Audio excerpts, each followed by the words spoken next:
Hello, you're welcome back to Project Management Demystified. Right, so this might actually be our last episode on the PMO series, so Project Management Office series, in setting up a project management office in an organization. So this is episode 10, and I think if I can't think of anything else to add, maybe I will just stop at this episode 10. So we've covered a lot in the last kind of 9 episodes, and in this episode, what I wanted to do to wrap this up would be to think about how success will be measured, how what good looks like. So how do we measure that the PMO is doing what it's set out to do? So the PMO, as I said from the start, is like the audit aspect of project management.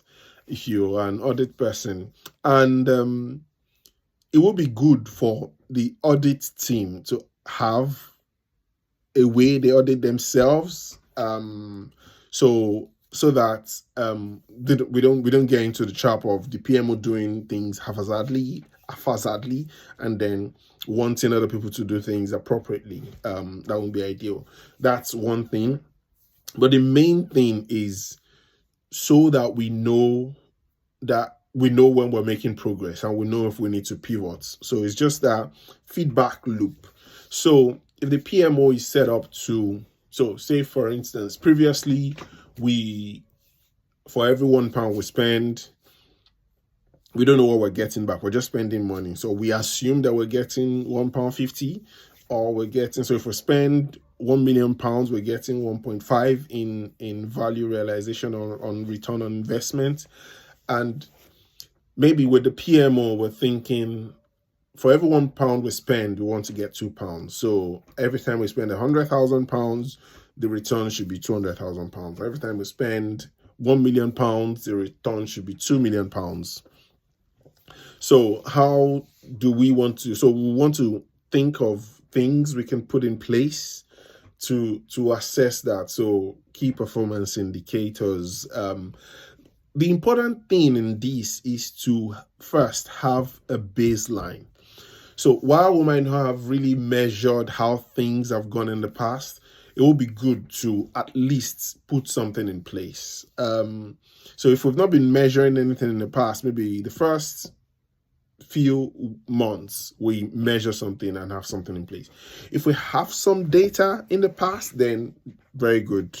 We can use that as our baseline and then compare that to how we're performing with the PMO. So I've just used an example of budgeting, of spend, return on investment. It could be anything. It could be variances. So we said we're going to spend 1 million, we're spending 1.2 million, or we said we spend 1 million, we're spending 800,000. Why is that happening? Are the variances? So we want to maybe close the gap of the variances that in our project forecasting, in our financial forecasting, and then training the teams. I think I mentioned that in the last episode, making teams understand the value, the reason we're doing the things we're doing, and being available to support them, being available to support teams to be the better version